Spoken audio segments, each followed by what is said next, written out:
Hi, welcome to my YouTube channel, Retirement After a Heart Transplant.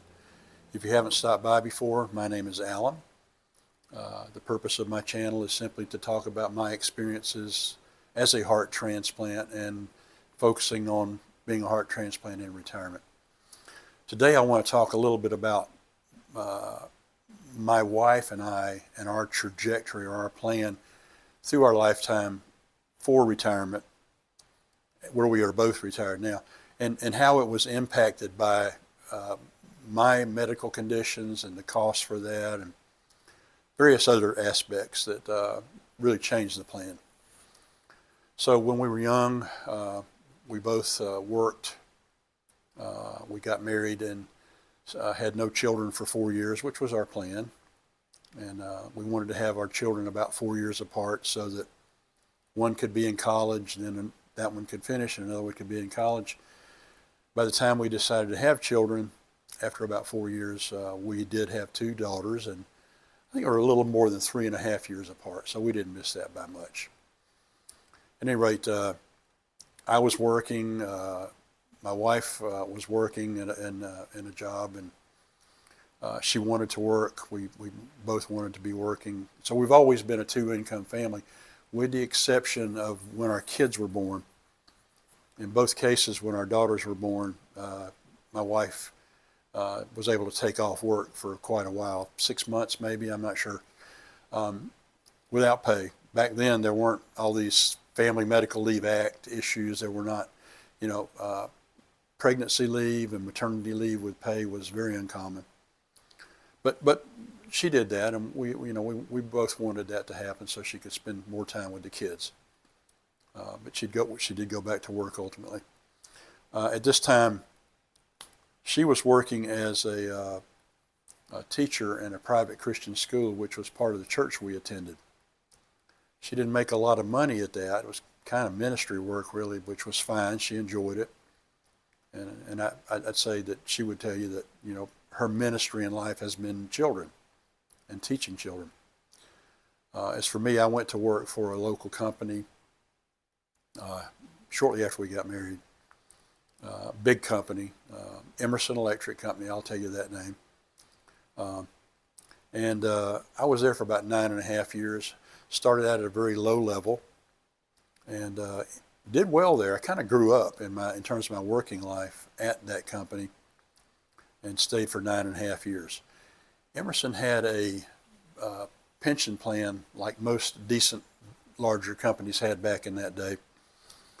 And in their case, the employee didn't contribute. They paid for the entire thing.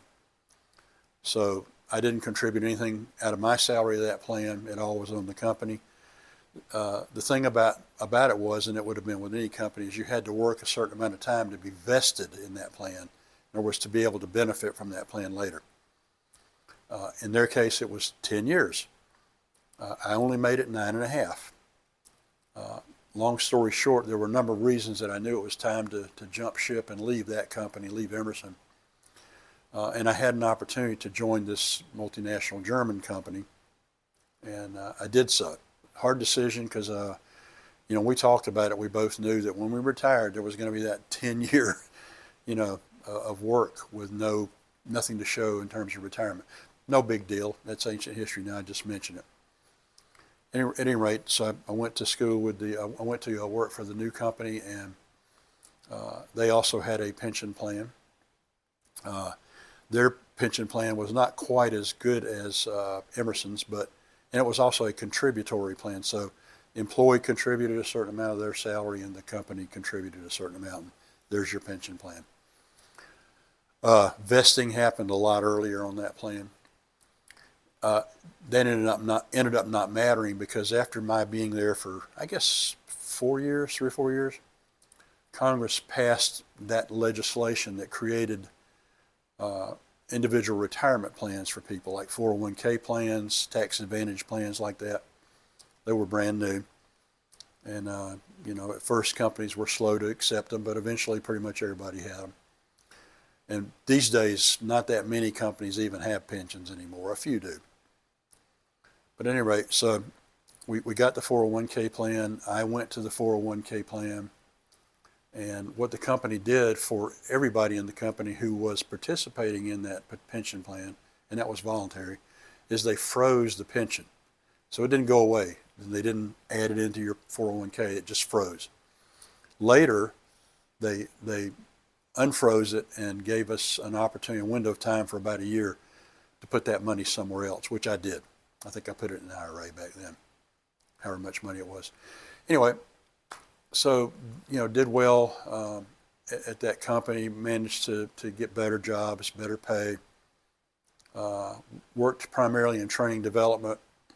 It was all a part of the human resources department.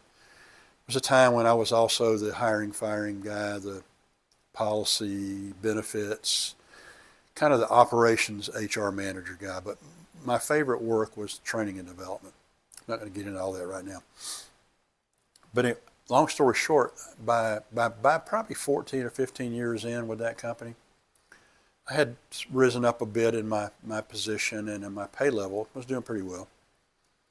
And was at a level where I also qualified for quite a lot of group life insurance. It was about $950,000 to $100,000 in group life insurance that my wife would have received had I died when I was employed there.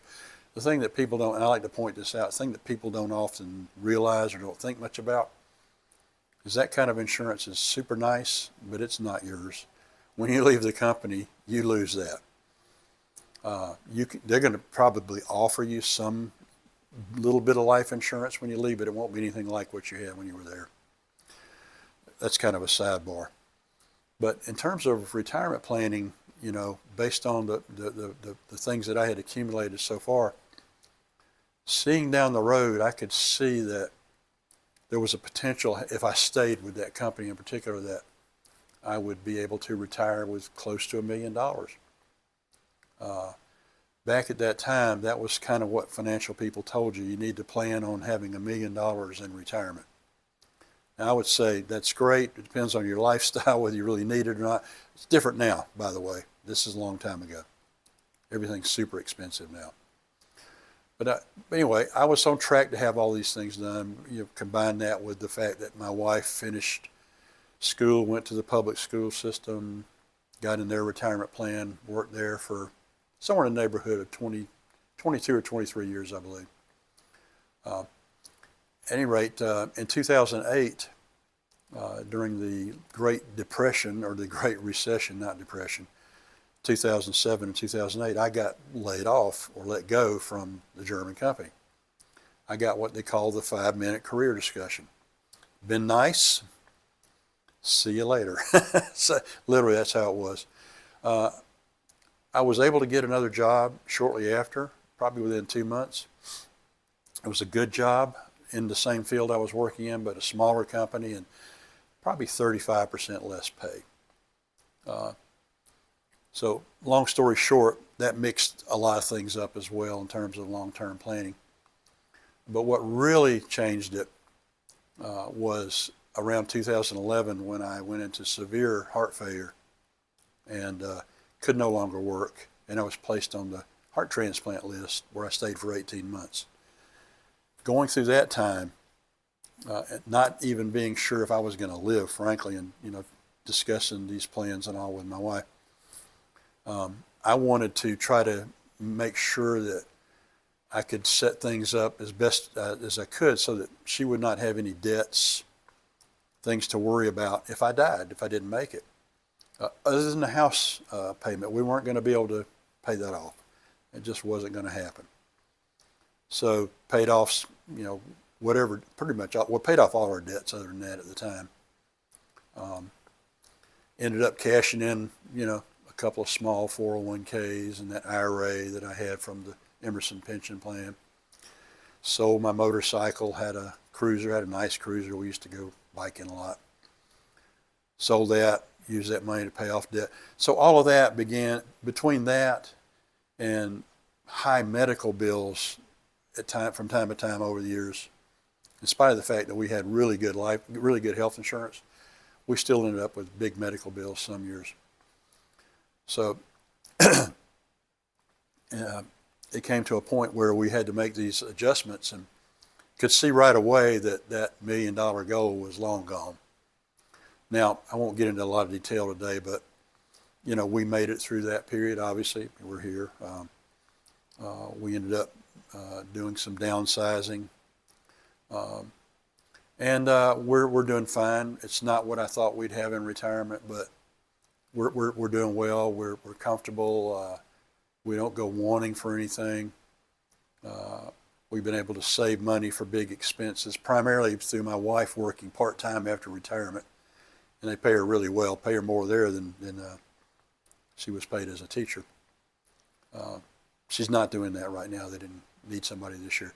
At any rate, to sum everything up, you know, retirement looked really good for a long time. I had a pretty decent job. Between medical expenses, the loss of the job, having to pay down debts to get out of debt in case I wasn't going to be here, you know, combine that with 3 major stock market swings in my career, and I won't say how much money we were left with. Just suffice to say it wasn't what we were expecting. But we're doing fine, and we're blessed, and you know, life's really good. As I've said before in these videos, health-wise, I feel better than I have in a long, long time. You know, really for the last 13 years I have, since I got the new heart. So anyway, that's the Cliff Notes version of our journey to retirement, how it was affected by various things, including medical bills and the heart transplant and all the rest of it. So with that, I'll go ahead and close for now. If you liked anything that you saw in this video, or if there's something that you'd like to hear me talk about, please leave comments below, and I would also appreciate it if you would like and subscribe to my channel. So for now, goodbye. Bye-bye.